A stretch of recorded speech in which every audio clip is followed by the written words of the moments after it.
Muito bem, já estamos aqui no nosso Debate Farol desta sexta-feira. Olha lá o Bontorinho no aquário, tá tudo certinho, doutor Renan Félix aqui do meu lado. Olha lá, o Cláudio já tá, olha lá, pôs o óculos, agora sim, agora é o Cláudio. Antes de mais nada, doutor Renan Félix, muito obrigado por estar aqui novamente. Bom dia, Beto, bom dia, Cláudio, bom dia a todos que nos acompanham. É sempre um prazer quando eu sou convidado para participar desse programa maravilhoso, debater assuntos interessantes, coisas que eu gosto de fazer. Gosto de me comunicar, Beto. É sempre bom. E você sabe que nós estamos comunicando hoje, tem um comunicado da Santa Casa, né? Nós entramos no mês de setembro, um mês que é dedicado a várias campanhas, entre elas ao coração. Exatamente. Esse músculo tão importante que nós temos. Um músculozinho muito fundamental, né? Se ele cansar, azedou. Verdade. Bom, Torinho, seja muito bem-vindo, amigo. Um grande abraço. Um abraço, Beto. Um abraço, doutor Renan. Estamos aqui novamente nesta sexta-feira, né? Na segunda parte do Farol de Limeira com o nosso debate Farol, né? Que retornou em sua segunda temporada, para estarmos tratando sempre de assuntos interessantes e de assuntos que digam respeito à Limeira, ao Brasil e também, por que não, ao mundo, né? Verdade, verdade. Aí, lembrando, a próxima semana teremos um debate farol especial falando sobre Limeira. Afinal de contas, estaremos a 2 dias do aniversário, 198 anos de Limeira. Vamos então às observações iniciais. O J. Neto cada vez mais competente, né? Ele tá rápido. Esse programa não é recomendado para pessoas sensíveis a fortes emoções. É isso aí, esse é o nosso debate farol aqui. Em compensação, o programa é recomendado a todos que prezam a liberdade de expressão, amplo debate e construção de ideias para o melhor convívio social e desempenho de seus representantes públicos. Vamos logo ao primeiro tema desta sexta-feira. Se não me engano, é um tema proposto pelo Bontorinho. Aliás, é um tema interessante porque nós estamos praticamente aí praticamente não, né? Estamos às vésperas do nosso 7 de setembro. Enquanto o J. Neto vai colocando ali, o Cláudio, para a gente não perder tempo, já vai falando do que ele quer discutir. Ou seja, o 7 de setembro tem que ser, de fato, comemorado e exaltado. Cláudio, por favor, a sua proposta de hoje. Beto, nós já vivíamos numa época em que a história da independência, né, a história do 7 de setembro, já foi revisada, recontada, né, continua sendo a data da independência do Brasil sobre os domínios de Portugal, né? Então eu estou propondo esse tema justamente para perguntar, será que nós precisamos ainda fazer essa exaltação toda, né, ao 7 de setembro, porque nós não temos mais aquela teoria, né, da romântica do Dom Pedro levantando a espada, gritando independência ou morte às margens do Ipiranga, né? E também mesmo porque ela virou um movimento político, né? Tanto as comemorações oficiais, né, que são aquelas que têm os desfiles dos militares, da Polícia Militar, da Polícia Civil, dos estudantes, em Brasília, em todas as capitais e municípios, né? Então, eu não sei se nós deveríamos continuar comemorando, porque ela já fugiu da sua proposta básica, né, que seria comemorar a independência do Brasil, né? Nós estamos hoje vivendo uma comemoração política, todas elas são políticas, né? Seja em Brasília, seja na capital paulista, nas capitais de outros estados, nos municípios, né? Elas sempre vão estar exaltando as autoridades que estarão no palanque e a demonstração de civismo fica para um segundo plano, né? Então eu penso que está na hora de nós repensarmos isso, ou voltarmos a uma prática apenas cívica, né? E deixarmos de lado essa comemoração política que tem sido usada, inclusive com movimentos e manifestações, como vai ocorrer amanhã na Avenida Paulista, em São Paulo. Que hora você vai? Cláudio, é uma coisa interessante, porque teve um artigo, eu vou sair um pouquinho do comentário para voltar nele já já e depois ouvir o doutor Renan.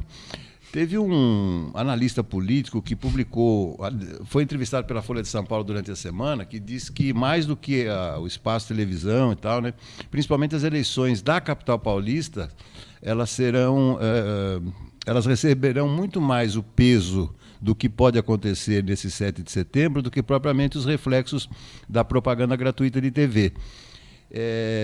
Só que tem um outro componente que eu vou colocar. Eu já vou voltar no assunto, Cláudio, sobre a comemoração, porque eu acho que remonta muito, e nós vamos falar muito sobre isso, entre os aspectos folclóricos de Limeira, na próxima segunda-feira, quando abordaremos aspectos do passado, né, da nossa cidade.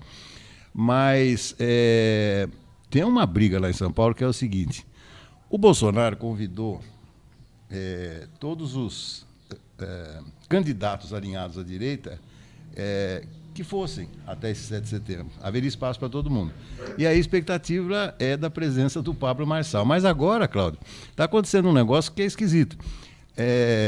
Eu acho que o Bolsonaro vai ter menos relevância nesse 7 de setembro do que o Marçal, porque há a expectativa de que o Marçal faça um evento paralelo. Então, aí vai ser uma briga da direita com a direita. Então, eu quero ver o que pode acontecer. Chegamos, não? Vamos lá, doutor, as suas impressões. O 7 de setembro, como o Cláudio bem disse, enquanto momento histórico, ele tem sim uma grande relevância para todo mundo, todo brasileiro, né? Devido à história, o ato em si e o conceito que se remete, né? Uhum. O fato de não ser mais dependente emocionalmente, fisicamente, de qualquer outra coisa, no caso, né? Uma nação colonizadora, representa muito para todos nós, por mais que não tenhamos vivido esse momento. E isso se reflete, obviamente, nos momentos políticos. É sempre nessas horas que se reflete. O Bolsonaro, ex-presidente Bolsonaro, nossa, travou aqui, ele transformou o 7 de setembro num verdadeiro comício da direita. Verdade. Isso é real, é fato, eu concordo. O Cláudio vai me parabenizar por isso, porque eu discordo dele em muitas coisas, mas quando é real eu tenho que concordar, né, Cláudio? Então, assim, ele realmente transformou isso num comício. Então, hoje se perdeu a ideia de que 7 de setembro foi um evento histórico, fato dado esse, de grande importância para o nosso país, e atrela-se muito o 7 de setembro à direita do Brasil. O que faz com que uma certa parcela da população, que é de esquerda, não se sinta representada e comece a entender com maus olhos um dia tão importante para o nosso país. Então, esse tipo de coisa não pode acontecer.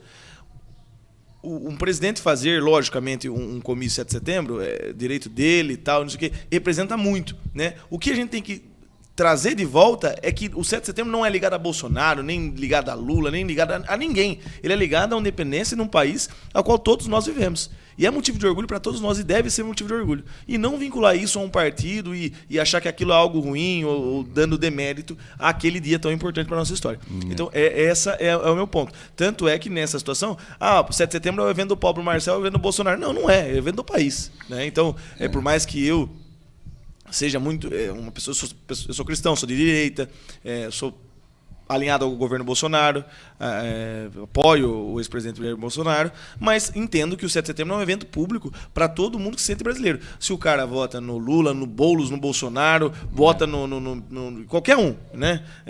Tem que representar e tem que se sentir representado no 7 de setembro. Isso é a minha opinião sobre esse tema. Tá certo. A verdade é que o brasileiro sempre esculachou qualquer feriado relativo à pátria, né, Cláudia? Essa é uma grande verdade, né?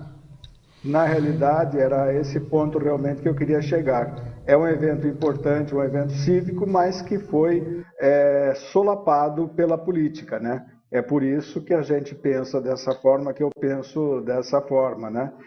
Os desfiles de 7 de setembro em Brasília nunca teve discurso de presidente ou de quem quer que seja. Sempre foi um evento que apresentou as Forças Armadas, apresentou a Polícia Militar, apresentou as polícias, as forças de segurança, os estudantes brasilienses, mas nunca houve discurso político, né? Quem lançou a moda do discurso no desfile de Brasília foi o próprio presidente Bolsonaro.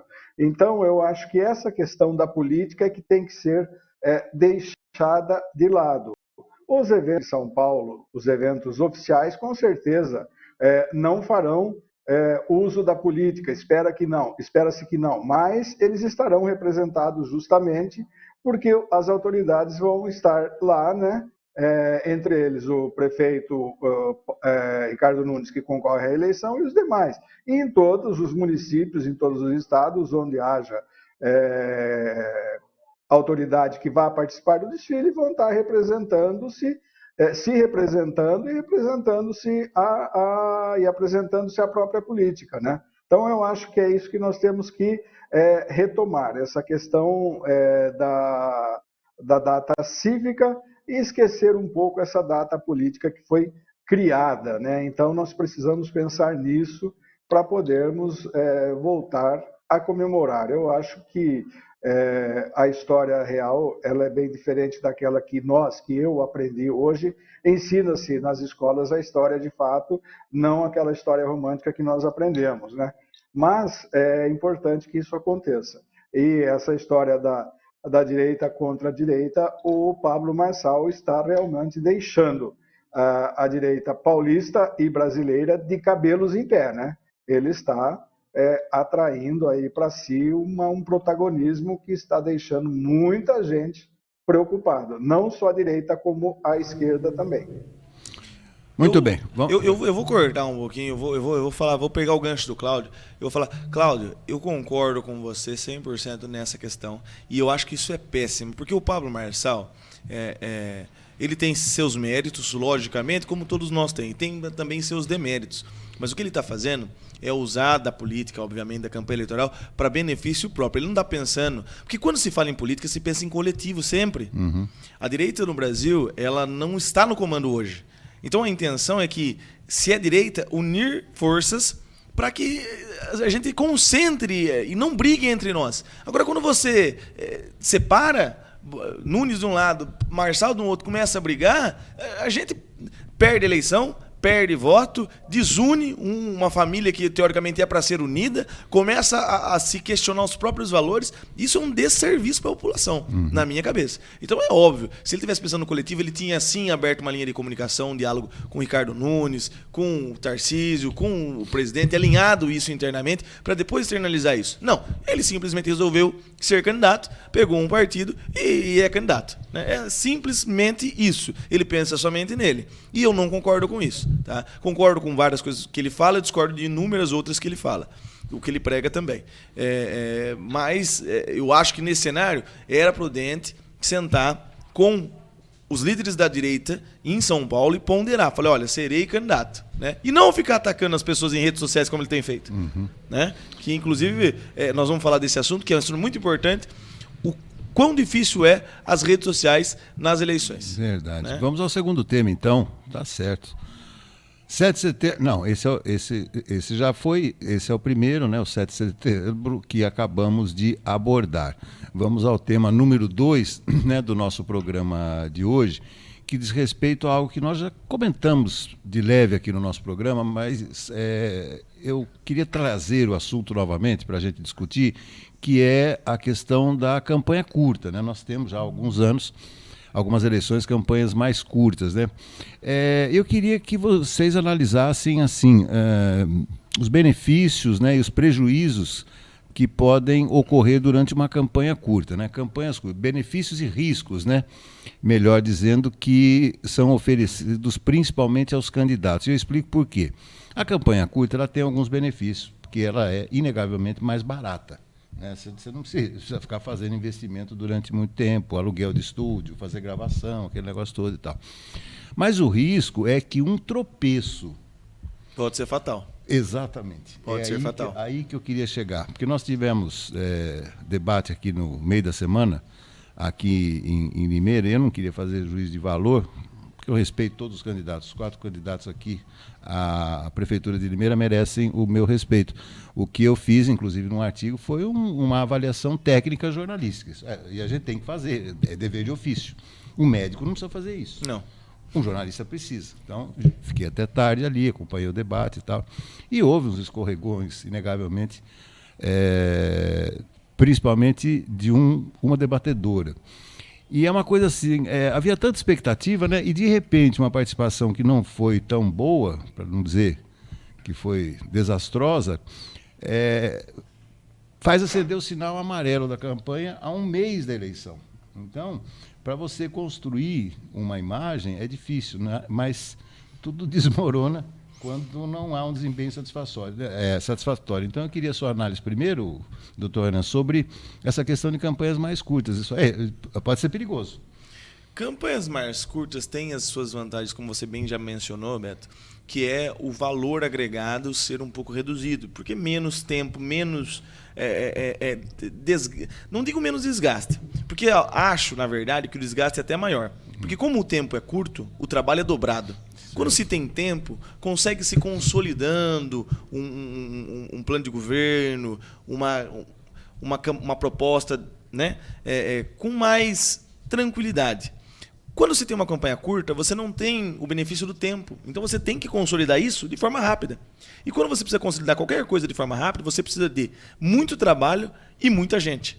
Uhum. Então, ao passo que se economiza em estrutura com o passar dos meses, se gasta em mão de obra. Né? Tá. Porque você precisa abranger os 4 territórios da cidade da mesma forma. Então, entendo dessa forma. A campanha mais curta, ela direciona um pouco mais, né? Porque assim, a campanha dura 45 dias, correto? Certo. 45, 50 dias. Então você tem 45, 50 dias para falar sobre as políticas públicas, para apontar, para mostrar propostas, enfim, aquele rito que a gente sabe que é seguido. Mas, ao mesmo tempo, começa assim, como em Limeira hoje temos 300 e tantos candidatos a vereador. 300 pessoas falando a mesma coisa. Batendo na mesma tecla. Então, fica aquele negócio. Só aparece nos 45 do segundo tempo. E é justamente os 45 dias finais. Exatamente. Então, eu entendo que fazer campanha é um pouquinho diferente, Beto. No meu conceito, fazer campanha é ser quem você é. Se você é uma pessoa que tem boas ideias, uma pessoa que, no seu dia a dia, já se interessa por política, já se interessa pela sua cidade, basta você mostrar quem você é. Fica mais fácil. Quando você é um personagem montado, aí fica mais difícil. Exatamente. Porque você vai ter que construir uma figura, né, como a gente vem vendo em todos os âmbitos, principalmente lá em São Paulo, muitos deles ali são montados, e eles vêm construindo essa figura em 45 dias. Uma figura que a gente sabe que não é real. E só cola para quem não conhece. Porque quem conhece não cola, né? Então, assim, falando agora da campanha da nossa cidade, a cidade de Limeira, nós temos 4 candidatos à prefeitura de Limeira, dos quais eu particularmente conheço de nome assim 3. Um não conheço, não conhecia previamente, que é o candidato Mitsunaga. Os outros 3 candidatos são de Limeira, são de famílias limeirenses, são nascidos em Limeira, todos têm o seu prestígio. Então, assim, conhecemos, sabemos quem são, né? É difícil de construir uma imagem diferente. Sim. Eles têm que trabalhar em quem são, né? Então, nesse sentido, a campanha curta para eles é legal. Quando se trata de alguém desconhecido, quando a gente vê isso muito quando é eleição para deputado. O cara tenta construir uma imagem em 45 dias que uma pessoa que conhece um pouquinho mais a fundo, que é da cidade do cara, sabe realmente quem o cara é, desconstrói no mesmo instante. Então tem esse. Se você desconstrói essa imagem faltando uma semana para eleição, tá na roça, porque não dá para construir de novo. Tá. Né? Então esse é o meu ponto. Acho que são boas, sim, mas para o candidato que efetivamente é sincero, é honesto, é verdadeiro, é aquilo lá que ele é mesmo. É como o Bolsonaro. O Cláudio vai concordar comigo. O Bolsonaro é aquele cara lá. Ele não é montado. Ele é aquela figura icônica, que come doce de leite no pão, que anda de reloginho da Cássio, né, que é bruto mesmo. Esse é o cara. Não tem o que inventar mais. Ele é daquela forma. É fácil mostrar como ele é. Se fosse para construir um Bolsonaro pacifista, que não fala palavrão, né, que não... enfim, né, muito liberal, não ia rolar em 45 dias. Cláudio, eu corro bastante em Serra Negra de domingo lá. Eu vou dizer uma coisa para vocês. E lá, eu nunca caí lá em Serra Negra, mas já caí no Guarujá, já caí aqui em Limeira 200 vezes. Mas quando você tem uma corrida de 7, 8 quilômetros pela frente, cair você levanta, né? Agora, você dá um tiro de 1.000 metros aí, de 100 metros, quando você cai, aí você perde mesmo. Então, numa campanha curta, um vacilo pode representar o insucesso dos seus objetivos, né? Com certeza, Beto. Eu vou num raciocínio bem diferente desse do Dr. Renan, porque eu entendo o seguinte: eu acho que a nossa propaganda, a nossa eleição, as nossas eleições, porque nós as temos de 2 em 2 anos, infelizmente, né? Elas são muito cortadas, elas são muito tolhidas pela justiça brasileira, ou seja, pelo TSE, que as organiza e as direciona. Eu sou particularmente muito favorável a uma campanha livre, como acontece nas campanhas americanas, sabe? Os candidatos aí se lançam, fazem as convenções, as pré-convenções, sem prazos para nada, sem prazos eleitorais. O único prazo é a data da eleição e pronto. Quem arrecadar mais vai ter mais dinheiro para fazer uma campanha de qualidade, quem arrecadar menos não vai ter condição, e aí o cidadão vai ter que apresentar, ou se apresentar de fato, como ele é e como deve ser uma campanha. Ou seja, ele vai ter que mostrar, para ele conseguir recurso, ele vai ter que mostrar que ele tem boas intenções e que ele tem capacidade para tal. Se ele não tiver a capacidade, ele não vai conseguir recurso e, com isso, ele não vai ter a sua campanha financiada. Então, eu acho que está na hora de acabarmos com isso, sabe? De acabarmos com o financiamento público de campanha. Eu sou contra esse fundão eleitoral que existe aí para os partidos, né? Eu acho que nós devemos voltar àquela questão da arrecadação de campanha pelos candidatos junto aos setores, a todos os setores. Cada candidato visita todos os setores, arrecada.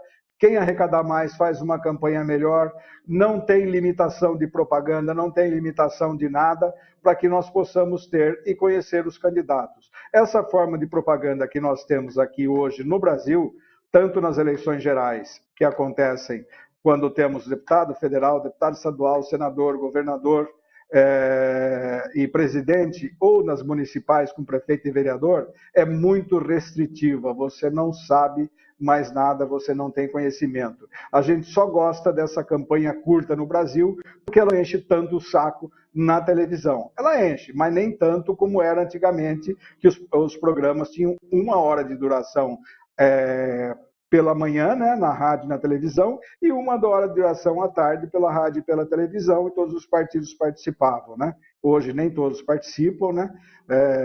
E eu acredito que nós deveríamos copiar esse projeto. A Justiça Eleitoral cumpre organizar e disciplinar a campanha, mas ela devia ter liberdade total, dar liberdade total a todos os candidatos para arrecadarem os fundos e fazerem suas campanhas da forma como melhor entenderem naquele momento.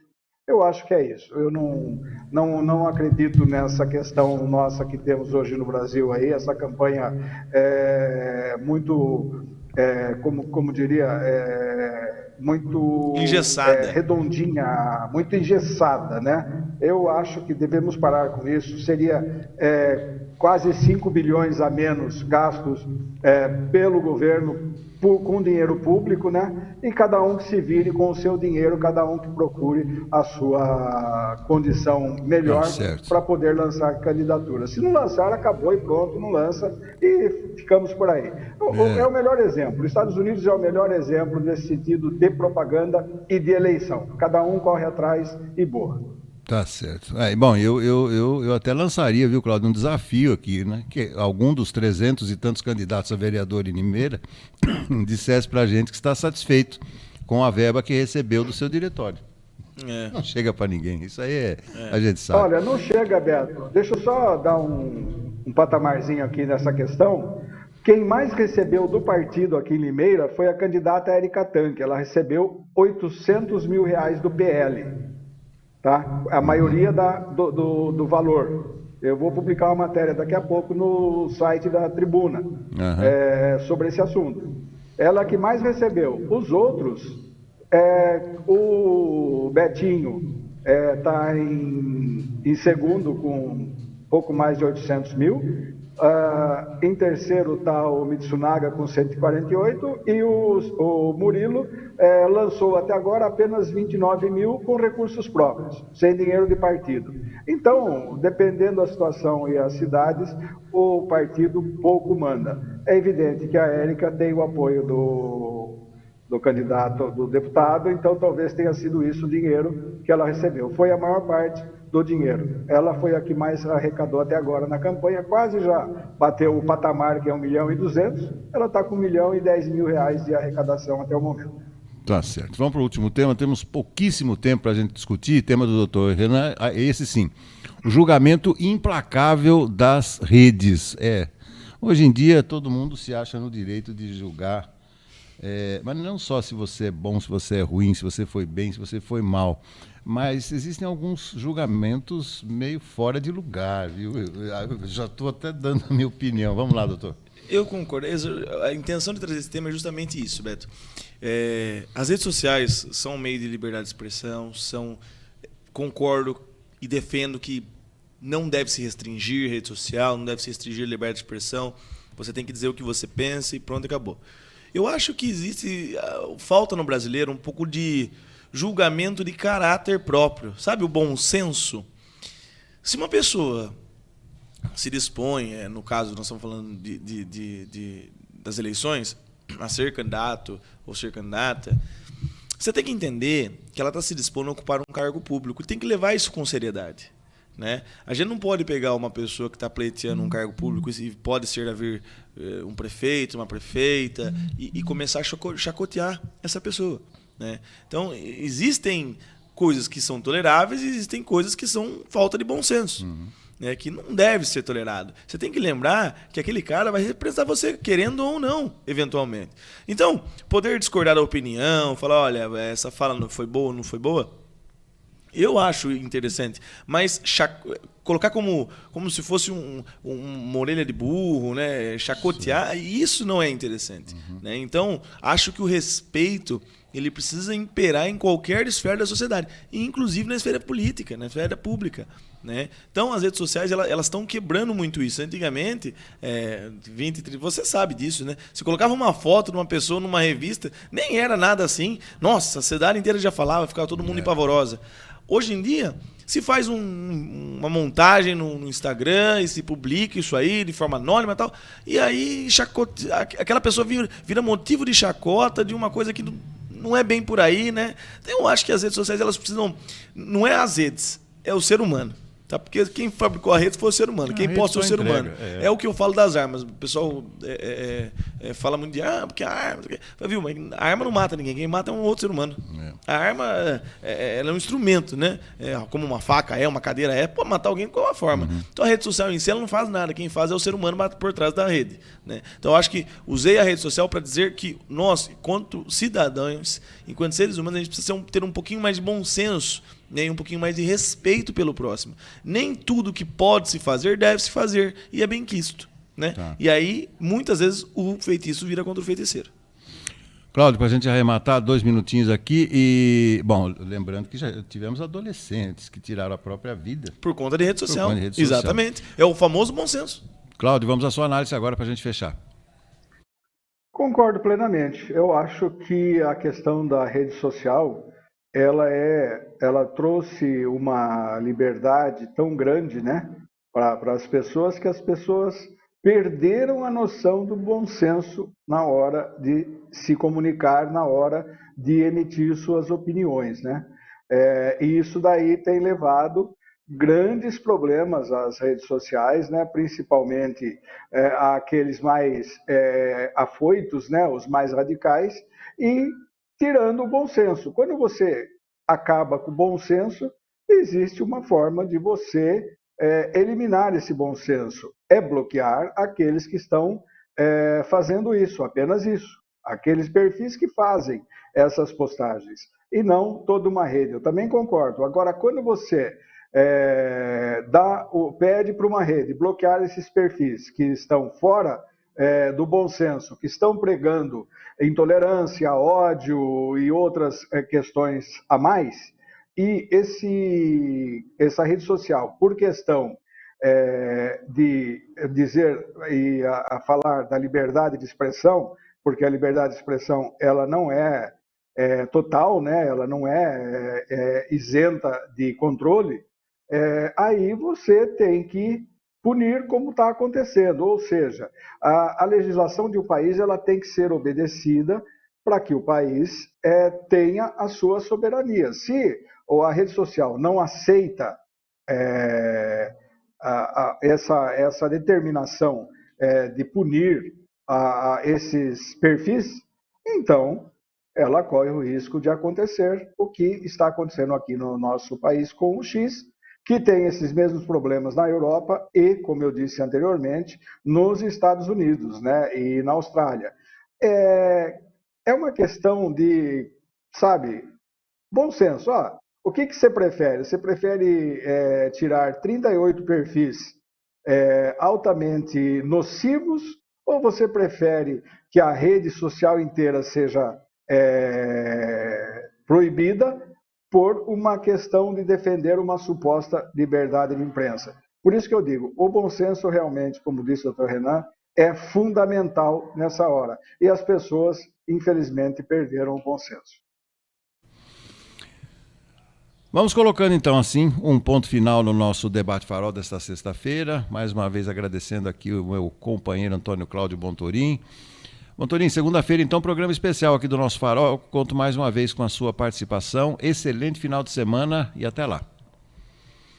Até lá, Beto, até lá, doutor Renan, até a próxima sexta, quando estaremos no debate aqui novamente falando de Limeira, a antivéspera do feriado de aniversário da cidade. E até segunda-feira. Um ótimo final de semana a todos e até segunda, Beto. Doutor, valeu. Como sempre, muito obrigado, meu amigo. Parceria aqui.